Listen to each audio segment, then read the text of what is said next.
Knudsen, What's up, Tursky? this is Two Guys Talking Golf. That's right, man. How you doing? Hotlanta, fresh back from Hotlanta. Whew. And was it hot? Living up to its name. Yeah, it was like 97 degrees and Oh, 98% humidity. Like, if you thought Lucas Glover was having problems with sweat in Memphis, Atlanta was getting to him too. I'm about to say, I'm like, were you going to have some pant and shirt looks just like Lucas Glover? Yeah, you're going to be seeing a lot of sweat out there. I wouldn't be surprised if guys are like changing shirts at the turn. It's definitely hot.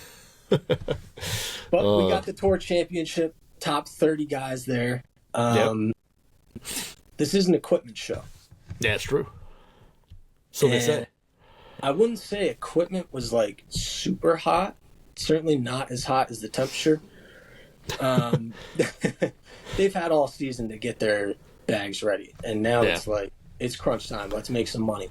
You know, they got to go low this week. So I wouldn't say there was a lot of testing, but we have some pretty cool topics, I would say. For a week that was like, you know, fairly dead in terms of testing, there's still some action. Yeah, so I have a list. I wasn't expecting much. Like I was expecting like when you were down there, I was kind of like, he's gonna see like maybe one or two things. That'll be it. Like it's gonna be dead in terms of equipment. But proven wrong a little bit. Proven wrong a little bit. So, as the podcast listeners probably know, I work off of a list, and we'll be going through that list top to bottom. I'll just go through as I wrote it. We're not gonna top load it, back load it, anything. Just gonna let it rip. All right. Rory McIlroy. He hasn't changed too much over the year, except with this putter. Every single week, Rory McIlroy stays in the news about his putter. I'm sure he's not personally like super fired up to constantly be talking about his putter. Yeah. But he switches every week. And he's like the top draw week in and week out on the PGA Tour, so people remain interested. It looks like after switching to a Scottie Cameron mallet the last 2 weeks, that the Spider is going to be back in the bag. Now, I believe it was Memphis. He obviously switched into the Scottie Cameron 5.5, right? No, he went to he had a blade first, I think. Well, yeah, he had a blade, but then he went to the mallet, like the dual wing mallet. Right, It's a 5.5. Yeah, it's a T55, yep. So he was messing around with that early in the week. As it turns out, mid-event, he figured out that the weight and the length wasn't all the way there. So he actually went to a local shop to get the length fixed up. I think he got it cut down, eighth of an inch or half an inch, and then got the weights fixed up like himself, because obviously the tour trucks are gone during the week. Yeah. So it wasn't like smooth sailing with the Scottie. I don't think he had exactly the specs that he wanted. Obviously wasn't putting phenomenally well, and he was kind of using the Spider as his reference to get the Scottie right. Come this week, no longer the reference. It's looking like he's going back to the Spider. But the thing about Rory this week is, I think he blew his back out. Yeah, but I say he's not like the back is not 100%. Yeah, he wasn't walking around too well on Wednesday, and I saw him warming up this morning. We're recording on a Thursday, and it just looks like he's in pain. So that is obviously sad, a little bit scary. You know, we saw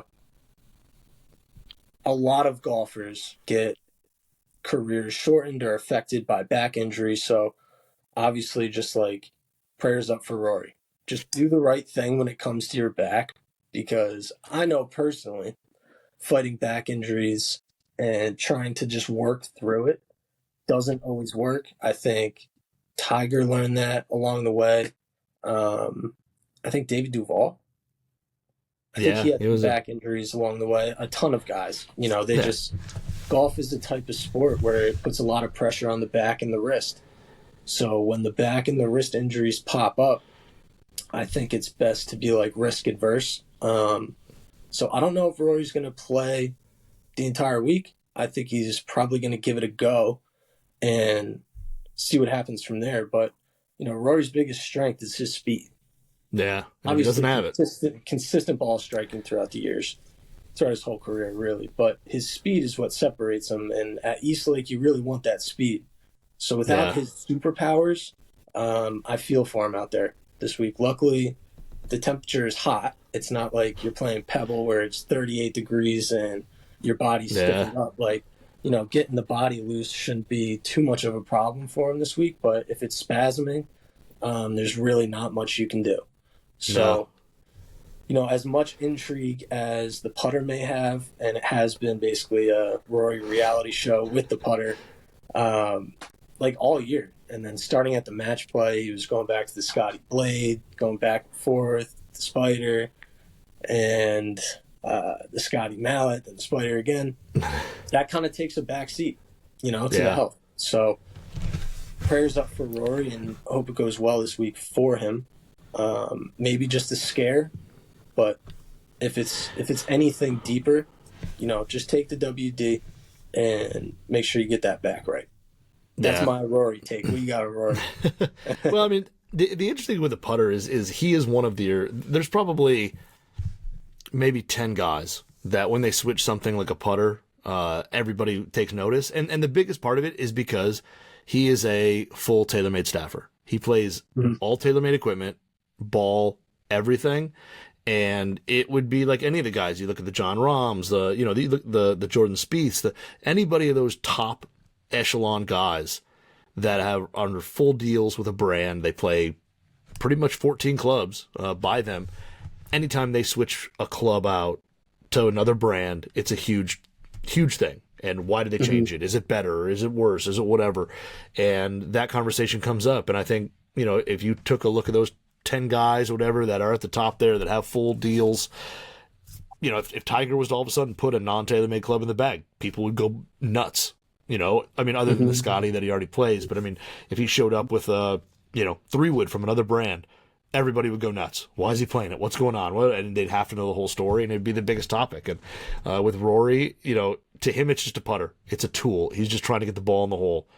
But to everybody else, it's not a spider. It's not a TP series. It's just not a TaylorMade. Like, why? What's going on? And it becomes bigger than it really is. Yeah, it's interesting you mentioned that. I think one of the biggest stories that I can really remember over the last 10 years in terms of golf equipment was when Tiger switched into the TaylorMade mallet. Yeah, the Ardmore. I think it was the PGA Championship that Koepka ended up winning. I think Tiger finished second or T2. But yeah, anytime a staffer switches in or out of their brand's club, I think that's what drives the most intrigue, which is unfortunate and kind of puts everyone in a weird circumstance, from the player to the equipment manufacturer, because they're obviously paying a lot of money to these guys, and they work through prototype after prototype.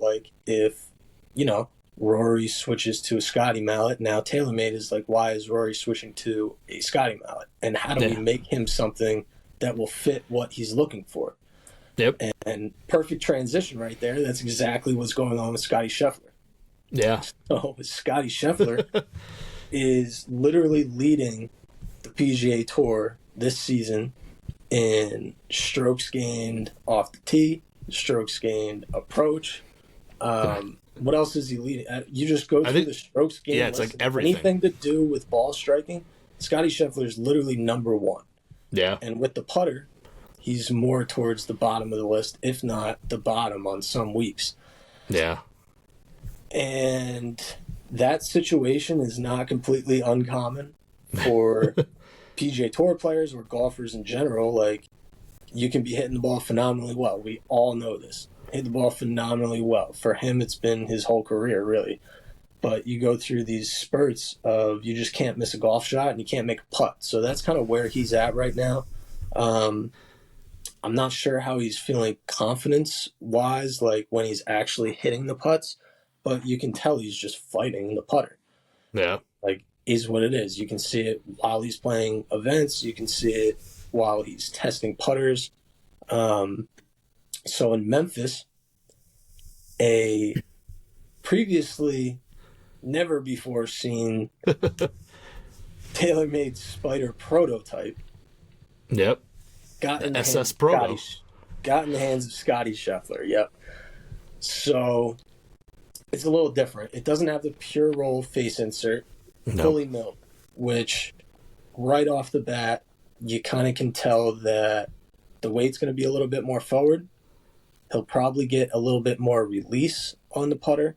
If you kind of just look at Scottie Scheffler's putting stroke, now I'm not a professional instructor, but I look at his stroke, I think he tends to get a little shovy. You know, he leaves the face open. It causes some mishits here and there. I think when he gets that face fully released is when he putts his best. So a putter with the weight forward, I would think, would help him be able to engage that release, the right hand a little bit more, and release properly through the stroke.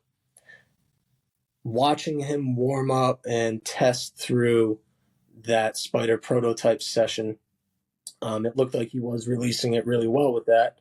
Now, he didn't putt great the last couple weeks, I don't believe. And it does look like this week he's going to be going back to the Scottie Cameron blade. Okay.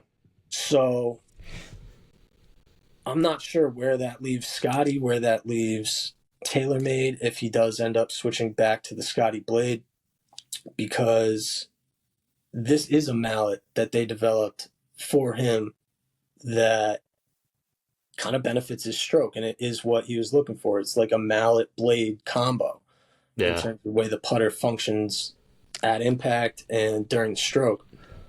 So I don't know if it's going to be back to the drawing board after the Tour Championship, whether he changes mid-event. Like, this is all really up in the air with Scottie Scheffler right now.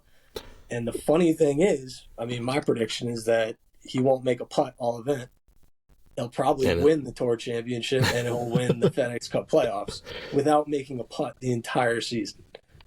Yeah. I mean, it's scary to think that's how good he's played, you know, until he gets on the green. But I agree with you on the putter. I mean, if you take a look at it and you've gotten some, you know, some amazing in-hand photos of that thing, and it is unlike any Spider I feel like they've ever made. Like, the whole back end of it on the underside is all milled out. So all that weight is taken, shoved forward. You know, Scottie evidently not a fan of the insert for whatever reason, whether it's the roll it puts on the ball, the feel, the sound. He'd rather have that milled steel face. So yes, a very blade-like putter with a mallet shape. And I wonder if part of it is just, you know, moving some weight around in a way that, like you said, if he's got something where the putter's not being released correctly or whatever, maybe the way that thing's weighted, it'll help. And then also an alignment side of it, you know, that's got a super long single sight line in black, but it's also paired with the True Path alignment on a Spider X. So I personally, to be honest, really like the look of this putter. And I know people going nuts because everybody's like, oh, it has a milled face, whatever. It's not even the milled face about it. There's just something about the shape of it with that plumber's neck, and I don't know what it is. There's just something a little different about it that I really like the look from Address, and I hope a version of this comes to retail because I just really like it. And I can't necessarily put my finger on exactly what it is, but it's just a good looking putter to my eye. It's the plumber's neck, I think. Yeah. I think that's what you like so much about it. But TaylorMade the next week out in, where was it? I'm starting to lose track. I've been traveling. I know. in Chicago, Olympia Fields. TaylorMade brought out. Yeah, they had a little tour launch right after, you know, Scottie took over the news. They came out with 4 new putters. They all had inserts in the face, so they weren't milled. So I'm not sure if the milled face was literally like just for Scottie or something they might be plotting for a retail release. But 4 new head shapes. I think one of the head shapes was pretty familiar. But there's a Spider Tour X, Spider Tour V, and Spider Tour Z. Got in-hands and videos of all of those new putters that they launched out on tour. I don't think anyone has changed into those yet. Probably not yet. I mean, I mean, with I basically could be one wrong, tournament but left. yeah, it's a tough time of the year to do like a tour launch, but obviously TaylorMade, I'm sure, has something coming out to retail involving that lineup at some point, and they wanted to get it started out on tour and on the back of the Scottie news. I'm not even sure if it Yeah. was planned or not. I don't have the back information on this putter. All I have is in-hand photos and my own views. But I could definitely see that being the case. It's like, ooh, Scottie kind of, put this line of putters on the map. Let's roll it out to the tour, see if anyone else is interested. I do know Colin Morikawa has been doing some putter testing. I don't think he's going to change the head just yet, and I don't know really exactly what he's even been testing, but he's been kind of playing around with longer super stroke grips. I think he changed to the PT 2.0 Zenergy grip this week. Yeah. So whatever he's searching for is a slightly different feel in the hands, which we've seen this all year. Guys going to some sort of wrist lock, longer putter setup to take advantage of counterbalancing, quiet the hands down, get a little bit more stability. I would not be shocked at all to see Scottie Scheffler come back whenever we see him after the Tour Championship to go with like a longer grip counterbalance type build, because I don't have a percent wise, but in my view, I would say like 20% of these guys are either testing or switching into a build similar to what Ricky Fowler, Wyndham Clark, Keegan Bradley, what they've been doing this year. Yeah. I mean, the counterbalance thing, it's funny because it's not new. I mean, it's not anything that, like, this is the first time we've ever seen it. Like, it's been around for a long, long time. And it's, golf equipment trends tend to be a big circle. And you'll see something, and then it goes away, and then it comes back, and it goes away. And it's interesting to see the counterbalance stuff come by. I, of course, got affected by it. I built myself up a counterbalance mallet, ton of weight, I was big heavy head. by this virus. I was, and but I'm not gonna lie. I tried.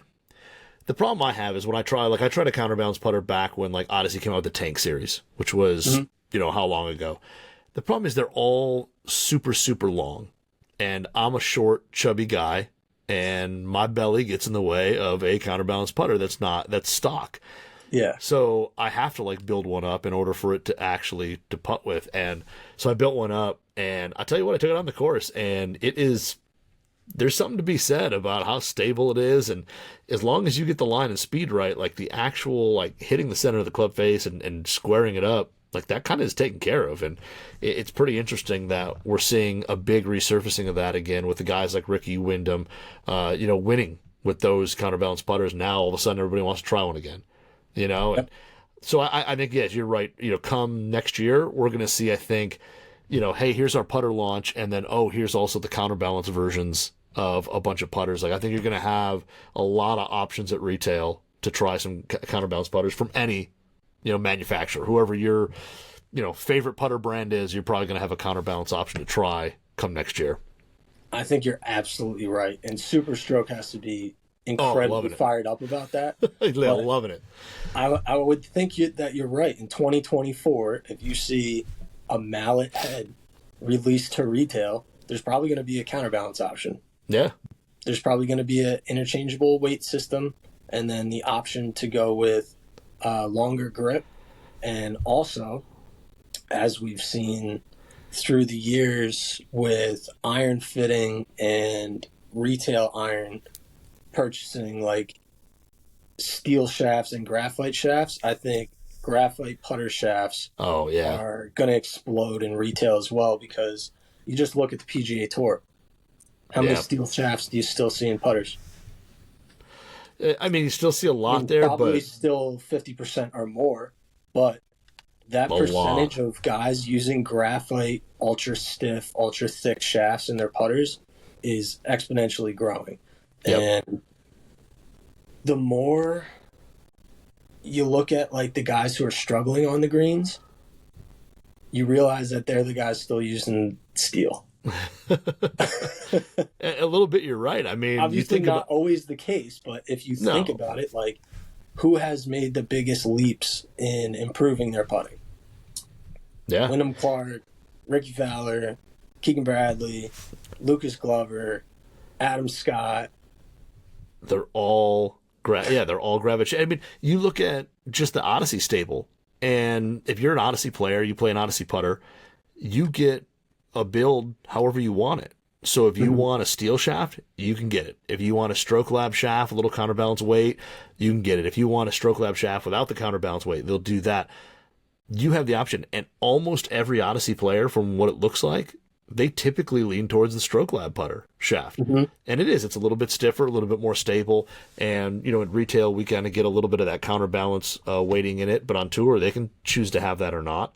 I pulled it out of a couple Stroke Lab putters, and it feels like a traditional weighted putter. But you're right. I mean, the amount of people moving over to those shafts is a very, very high rate. And the only thing that's stopping most of us from doing it is they're expensive. A graphite putter shaft is going to run you between $150 or $150 up to $400, $500. So I think if you can get some of these companies to start making something a little less expensive that they can put in a stock putter.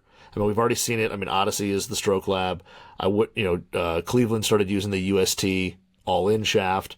I think we're going to see more and more. I mean, PXG came out with their own M16 that's very similar to the Stroke Lab. So, yeah, I think you're 100% right, too. I think we're going to see you're going to have a putter, and then you're going to have, do you want a graphite or steel shaft? The graphite will be a little upcharge. And then also some mallets that are going to have that option of, do you want counterbalance? Do you want traditional? And I think that's going to be a big thing in 2024 for putters. I don't want to single out any particular company, but I will say LA Golf has probably benefited the most from this switch over to graphite putter shafts. Wow. Over the last 2 years, it started with just Kevin Na.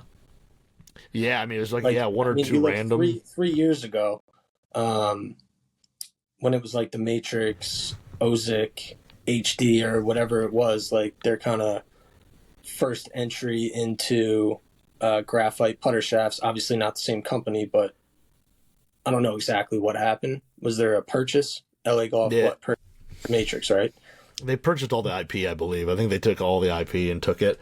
But Matrix, went under, and I think they bought all the IP and then created LA Golf from it. But there was kind of carried over. What Matrix had started in the putter shaft space, LA Golf has taken that and just grown it huge. A lot of the guys playing graphite shafts are playing LA Golf, which they're expensive shafts. So I definitely understand the holdup in retail, and I personally have done a lot of testing with those shafts or similar shafts like Stroke Lab or Mitsubishi. I'm certainly not going to bash anything that PGA Tour players are doing. Whatever they're doing works. But for me, for someone who's played a certain way his entire life, and I've always played with a steel putter shaft, it's been a little bit of a struggle to keep a graphite shaft in the bag when I'm actually playing real golf, because I rely pretty heavily on my lag putting and my feel around the greens. If I'm 10, 15 yards off the green, my first thought is going to be, can I putt this? Speed is so important to the way I kind of navigate myself around the greens. I'm not saying I'm a good putter from 10, 8, 6, 2, 4 feet. I don't make a lot of short putts, and I do think I putt way better with more stability, but I just haven't practiced lag putting enough to get really comfortable with overall heavier weight, and it does lock your wrists in a little bit more. So it kind of just takes away my feel a bit. I could see myself doing a 2-putter system at some point in my life, but it's I just don't have a lot of room in the bag. So it's just kind of left me a little bit stuck with the putter. And my preference has just been to go back to a blade with the steel shaft. I'm still playing that Ping PLD, 35.5 inches. So I did go a little bit longer, and I've been lag putting really well.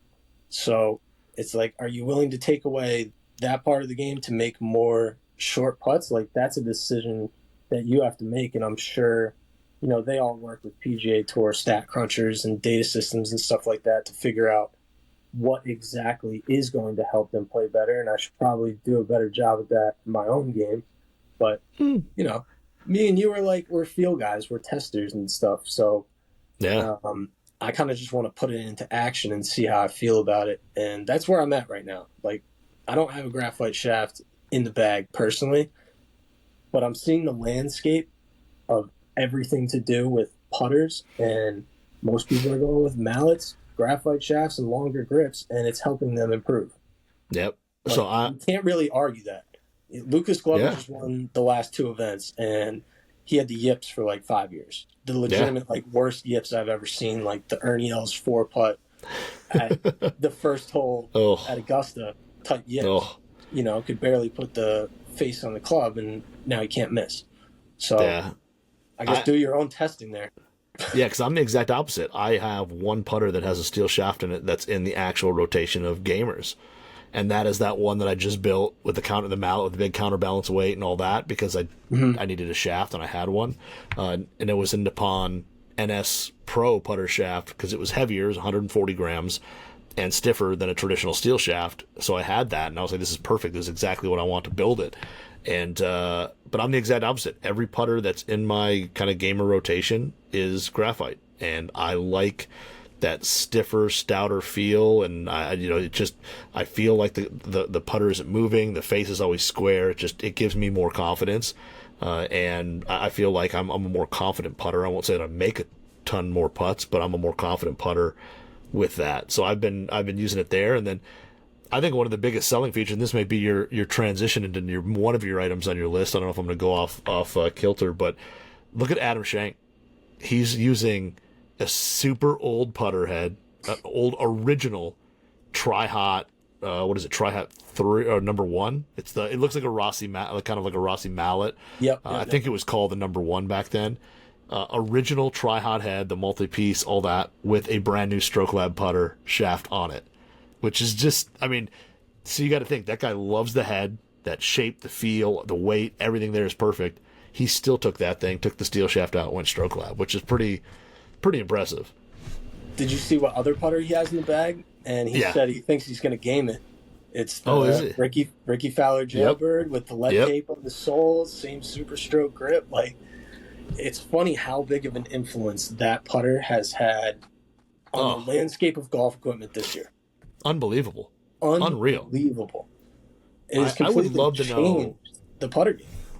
I would love to know how many requests the Tour, like the Odyssey, the Callaway truck, how many requests they got from when Ricky won. Because Ricky won, then Wyndham won. From when Ricky won to now, how many requests for those putters have come in? Like even before then, even in January when Ricky Fowler switched for the first time at was that the Amex? Yeah, something like that, right around that. Yeah, it was like mid-January. It came out that he tried his caddy's putter, and he wanted a replica, and it was this old Jailbird with a bunch of lead tape, counterbalance. Like from that moment, I think whispers around the tour were like, "I want to try it. I want to try it. I think Ricky's putting better." Like it didn't even take the win for that putter to change everything, which one shows you the impact of Ricky Fowler alone. And 2, the impact of like this putter setup, just in general on tour. But yes, you mentioned Adam Schenk. Let's get into Adam Schenk. Now, I had never really talked to him too much, and we don't have a ton of what's in the bags of him through the years. But he's in Atlanta, and through the PGA Tour, they were doing like some interviews with all the guys at the event. And one of the guys let me know that, hey, Adam Schenk travels with 2 bags every week. My boy. And, it's like, what did he say? He likes keeping some clubs around his options. And I was like, all right, I don't need to hear anymore. I need to go talk to him. I need to go see this bag. I need to talk to him about equipment. And as it turns out, Adam Schenk is probably the biggest gearhead on tour. I love hearing that. I absolutely love it. I love that he travels with 2 bags. It touches my heart because, I go play in my little guys, outing. I'm bringing 2 full bags. I go around with extra clubs in the bag when I go to league, and I, leave what I'm not going to use in the back of the truck. I shouldn't say that because somebody's going to break into my truck now. But yeah, I love it. This is the kind of stuff. If I was on tour, I'd be rolling around with 2 bags. No questions asked. I was going to say, he is the PGA Tour version of you. It's like him and Hideki out there are holding it down for the gearheads. So I'm just taking a look. He's on the range hitting balls. I just want to look at his bag, like see what we're really dealing with here. As soon as I look over, there's 2 putters, 3 drivers, some upside down grips, so he's doing some shaft testing. Then I look a little closer. He's got 2 4-irons in there, and it's just like, okay, this is real. Like, Schenk is all about that life. Then I talk to him, and the more you get into it, the more it's like, wow. So this guy, before basically every single round, he'll go through with his caddy the yardage book to figure out pin positions. He'll look at the wind direction every single day, and he'll change round to round to round based on wind direction. So I was going through some stuff with his caddy, just tell us about this club, what's the deal with Schenk as a gearhead, and he told us a story which we got on video. So be looking out for the video on Golf WRX Instagram and PGA Tour Instagram. But he told a story at the John Deere just recently where Schenk finished T4. After Friday's round, before Saturday's round, they're going through the weather report and the pin positions, and the caddy figures out, he's like, I don't think you're going to need a 4 or 5 iron at all. All the front pins, all the par 3s have front pins and are downwind. And he was like, the only possible time you might need 4 or 5 is on the layup on 10.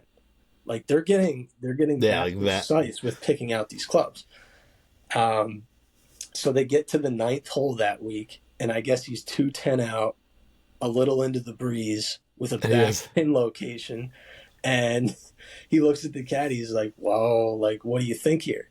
They only have a 3 and a 6 iron." So the caddy's like, "Well, looks like we're going with the 6." And he's like, "All right, I guess I'll trap draw the 6." Ends up hitting it like 30 feet short, making par, but it worked. Like, and this is what he does each round. Most guys, they travel with 1 backup lob wedge with a slightly different bounce that's good for like wet or dry compared to their gamer, and then maybe like a driving iron to replace a 5 wood or a 7 wood for the wind.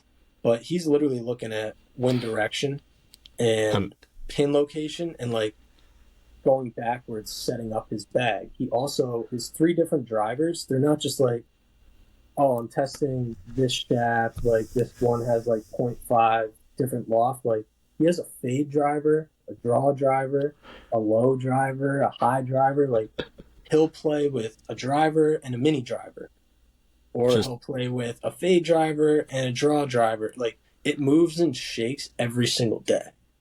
I love it. It's the most unbelievable thing I've ever heard from a tour player as it relates to equipment.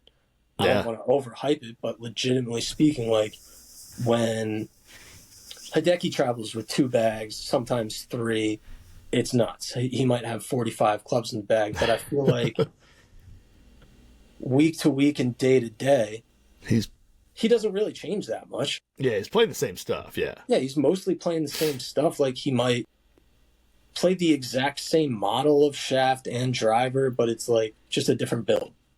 Yeah. Kind of like that Bryson mentality back in the day. He would have like 7 different drivers and just pick the hottest one, but they all match. Yep. Just like small different tolerances and how they're built. But Schenk is like the real deal. He is you out there. I love it. It works too. He's top 30. Like, he's been playing well all year. I don't know if I could handle something like that. Oh, That seems like a lot of stress round to round to figure out.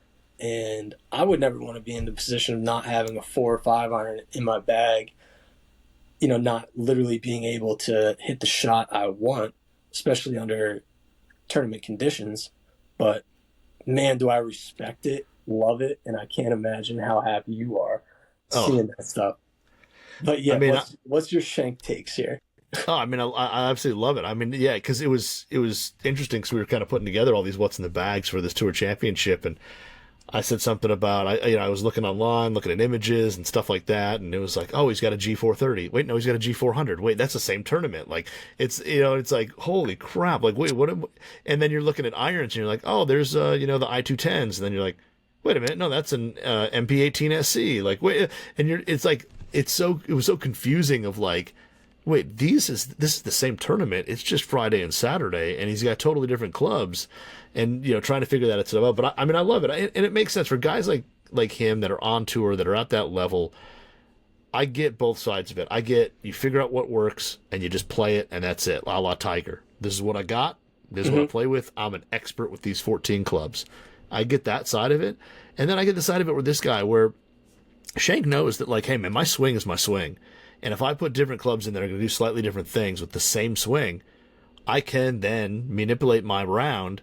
And for him, too, it's probably a focus thing. Like when he gets lasered in and they're working on, okay, what are we going to do here? Where's the wind? What's the pin? And figuring out, kind of plotting their day in terms of shots hit. And then you get out of the course and there's kind of no question of, hey, should we really like try to rip it down there, whatever? Like, no, we've planned out. This is our game plan. So let's stick with it.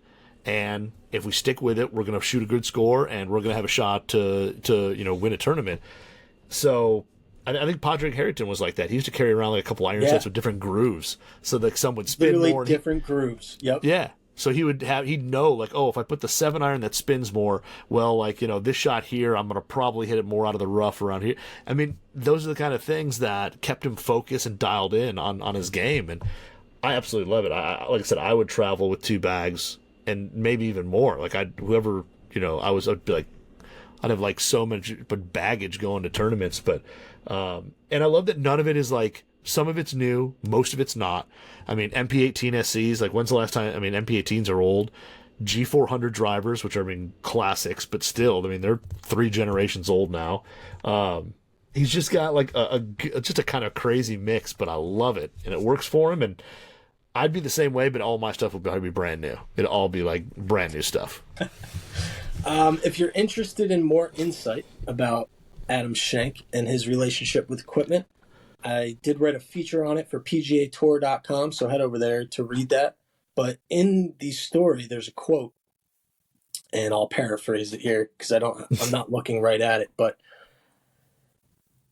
to your point, he was like, sometimes I enjoy the strategy of picking my clubs and how I'm going to attack the day. Sometimes I enjoy that more than actually playing golf itself. Yeah. Like, I'm sure for these guys who are under so much stress, dealing with nerves week to week, playing for so much money, like getting wrapped up in that process and doing something that he enjoys with equipment, testing and changing, it might take his mind off like the seriousness of the moment, so he's not like, oh, I hope I don't duck hook it because I'm going to cost myself $72,000 on this one shot. He's more thinking like, okay, we got the I210 down here and this one's going to like cut a little bit more than my Mizuno or whatever the case is. Because he, like you said, I mean, he literally has clubs for different types of shots and trajectories and stuff, allowing him to capitalize on like his strategy and shot making mind. So it probably just puts him in a completely different mental place than someone like John Rahm who doesn't switch. Yeah. He's looking at the same thing regardless. There's nothing changing. There's no variable. So more like mental doubt and fear could creep in. I don't know. Yeah. Like, I'm not a guy who, like you, changes every single round. To me, it would kind of be a bit distracting. Like, if I'm, say like 240 out, and I'm playing and I got like a 3-iron in my hands that I'm not really used to. I don't know exactly how far I carry it. If there's doubt in my mind at all, now I'm distracted. Yeah. Whereas normally it's like, okay, I fly this 237. We need 240 out of it. I'm going to put it in the front of my stance, try to launch a little higher and turn it over. You know what I mean? Like doing it myself that way instead of using the tools. But those are just two different ways to look at golf.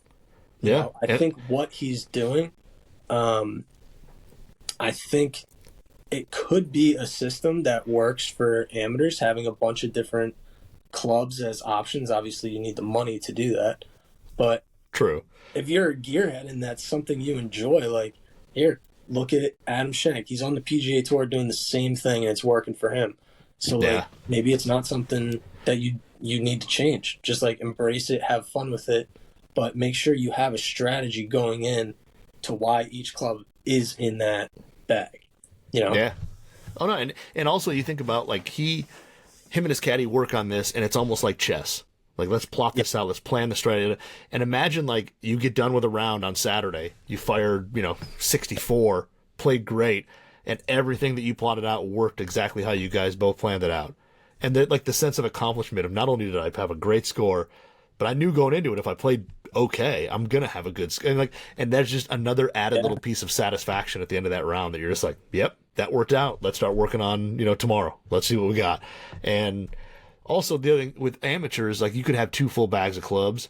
We don't practice enough to, like to your point, what does this 3-iron do compared to the other 3-iron? Well, I don't really know because I've only hit it a handful of times on the range. And the gamer one, the true one, I know what it does. This one should go a little farther, a little higher, a little whatever. We don't, he practices so much that he could put 25 clubs in the bag and he's going to hit so many balls that he's going to know what all 25 do down to the yard. And we're never going to get that dialed in. So, again, I love it. I can see where it could be a little overwhelming for some amateur players, but it also could work out. Like, I'm on the camp where, like, I think I figured out that certain courses I love the 7-wood, and then I think I'm getting to the point now where I'm like, okay, I think, like, Bella Vista, my kind of course, I think the hybrid might be the better play. I'm going to hit it off the tee a little more, whatever. But then I'll get to like a par 5 and I'll hit the 7-wood, just into the green, and you're like, God damn it! Now, okay, now it works there. So I get part of it, and I embrace it, and yeah, I mean, when next time I need to find a way to go have dinner with Adam, and we can talk some gear. I think you guys would get along famously, but It'd be great. You made a number of great points there that I don't think I need to even say anything more. I still think all you guys are absolutely crazy, but do your thing. I love it. Golf should also be fun as well. And if you could do it effectively, like, yeah, I do think it's probably a little bit of an advantage. And getting to know your backup set just as well as your gamer set just elevates that advantage even more. Oh, yeah.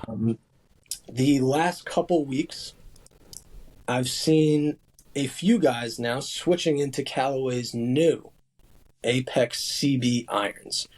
I talked to Chris Kirk pretty in depth about it in Chicago. Basically, he's a huge fan of the sole.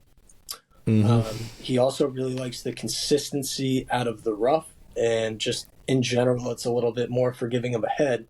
But seeing a guy like Chris Kirk and also Siwoo Kim switch, not as big of a switch for Siwoo because he was already playing CBs, but for Chris Kirk, he's been a blade guy, like a really small blade guy throughout his career. He was actually playing the blacked out versions of the Apex MBs before. And he's just one of those guys I thought was going to be a blade player for the rest of his life. Like, he was just that type of guy, great ball striker, no reason to switch irons, but he was messing around with the Apex CBs at home. And he also, moved the TrackMan over a little bit into the rough to get some numbers out of the rough, which is such a smart thing to do. I'm really surprised that's not more popular of a tactic. Like, when you think about it, how often are you really in a perfect lie? Not very often. As amateurs who play, like, trash local golf courses, we might play preferred lies when in the fairway, so a little bit more often, but I don't know about you, but I miss about 62% of my fairways. So most of my shots are from the rough with the irons. So iron fittings, I think Kirk's really onto something. And he's not the first person to ever do it, but bringing those new irons that you're testing over into the rough and seeing the numbers, how far is spin dropping compared to your gamer set. Like, you want the tightest window you possibly can, obviously, so that you have consistency, you lower the variables. But as you found out, the CBs were just more consistent out of the rough than the MBs. And he seemed pretty fired up about it. So I don't know if those are going to last for the rest of his career, or he's going to get, bored of those and go back to the blades as, a career blade guy. But it's interesting to see those new Apex CBs, which, when did we see them for the first time? Oh geez, when was it? Because that was the first, because we didn't even see the MB yet or the Pro. It was just like the CB was the first shot we got of anything. It might have been a little after Memorial, but probably right around there. Yeah, around there. So a couple months, 3 months. But yeah, the adoption of those new Apex irons, Callaway's got to be pretty happy with that. You don't expect to get a guy like Chris Kirk into a new CB product. So when a guy like that switches, it's just got to be good for Shirley. They officially came out, right? They're on pre-order. You can go to Callaway's site and pre-order them. You can't. I don't think they're in the stores yet. Like, you couldn't walk in and just buy a set. But I think fitting bays have them, and I think you can pre-order them online right now. Okay, I always forget with embargoes and what I'm allowed to say and not allowed to say. But they're officially released. Like, they're technically out there. So something like that helps pump retail. Ultimately the goal of manufacturers. And I think they look great. I think the CB looks absolutely phenomenal. I've had a chance. I've just had 7 irons in my hand with the Pro, the CB, and the MB. So I actually haven't had a chance to hit them off turf yet, like actual turf. I've only hit them on mats because I'm excited. I really want to see what that Soul does, that new Soul. Yeah, I want to see what the turf interaction's like. But the CB, I do have to say, I like the CB better looking than the Blade. To be honest, if you just went strictly by aesthetics, I think the CB is my favorite. The Pro is a little bit larger, multi-piece. It's going to have a little speed to it. That CB feels fantastic. It's super soft. I think proportionally, it looks really, really good. The Blade almost, to me, looks a touch stretched out heel to toe. And I think it's not because it's long. It's a very short blade from sole to top line. It's very short. And it makes it, I think, look a little longer, where the CB, I think, has that perfect kind of proportion to it, super soft, and you can actually get away with some poor swings and still have a decent result. It's not going to be paradigm good, but I mean, for a better player, I think it offers that little bit of forgiveness that people want. Like you said, there could be some spin consistency there that we're starting to see from drivers carry over into irons now, and I think it's just a great looking package, and it'll be interesting to see how many guys go from TCB into CB, because we haven't seen a new TCB if there's going to be one, and that is a massively popular iron on tour. The forged kind of CB that, like you mentioned, Siwoo Kim was playing, never really took off on tour. A few guys played it early, and then it went away, and only a couple guys really played it, and everybody played the TCB. Yep. So it'll be interesting to see, do we get a lot more changeover from TCB into the new Apex CB, or is there going to be another TCB? Because they seem like similar irons. So it'll be interesting to see kind of how that line plays out next year. But I love the look of the CB. I like them a lot. They're really, really good. I think they're a little bit too rounded for my eye. Yeah, that's Callaway. I mean, that's Callaway shape, though, When it comes to Callaway irons, if it doesn't look like the X-Forged from 2017, I'm always a little bit disappointed. Yeah, well, there's not much that looks like that anymore. I guess the blade's a little sharper, but I know. But Callaway's always been a little more round. They've had their little spurts here and there with edgier irons, but for the most part, they're always a little more rounded, a little softer edges compared to other brands. But you bring up a good point. Are TCB users going to go into an Apex CB? For real, is Xander or does Ron play TCBs? Are guys like that going to go into these new Apex CBs in their off-season testing? I know. I'm keeping my eye on it because that is interesting. I got one more topic here, and then we're wrapping up for the Tour Championship. All right. Sam Burns. Yeah.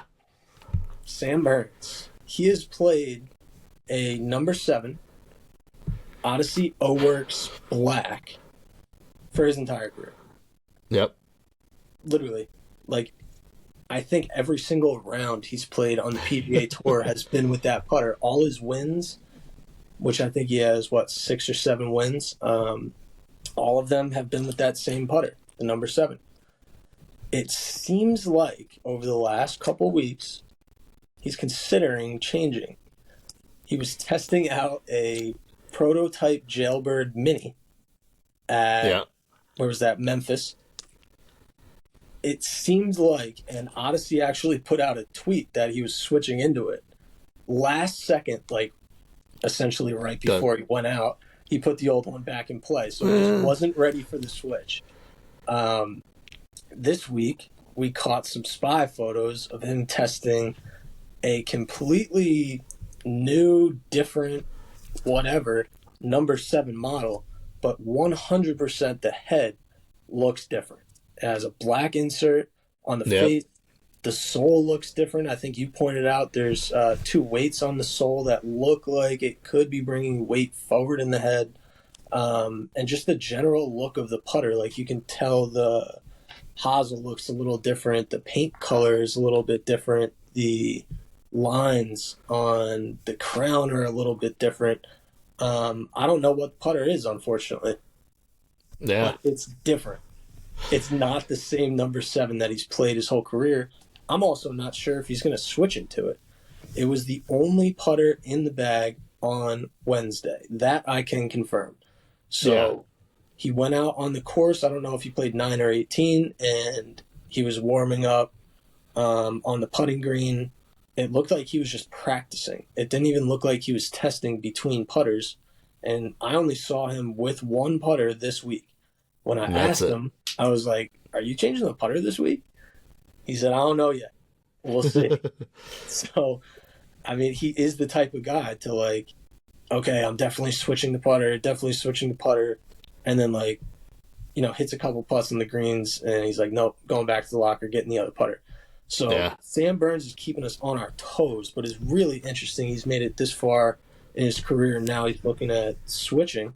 And he's not a guy that like struggles on the greens, I don't think. I mean, he ranks fairly high in terms of strokes gained putting and his performance inside 5 feet, inside 10, lag putting.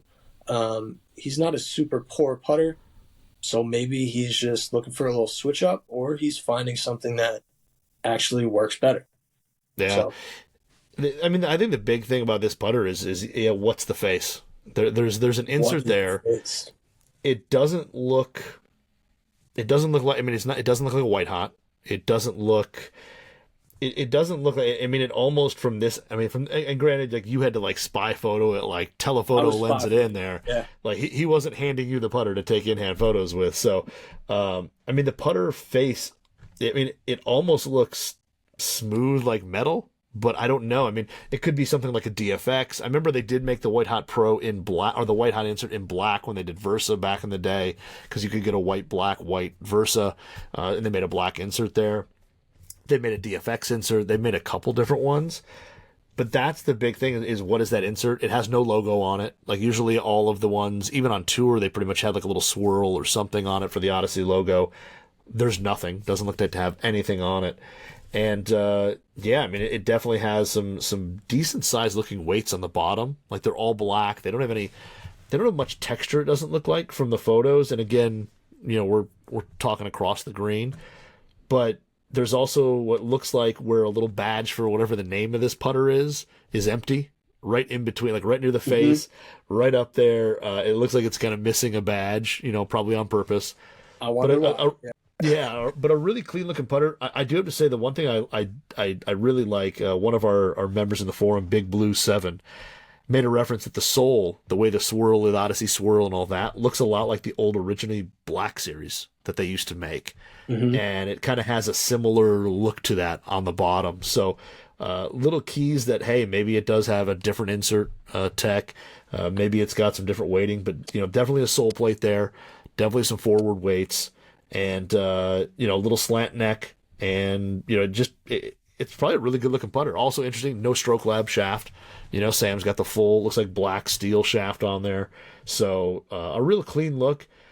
The big question is what's the insert? What is that? Is that something new? Is it an old DFX? They're just not putting a logo on it, so we don't know. But what's that insert? And I guess what else? I mean, what else is there that we're not seeing? What's under the hood?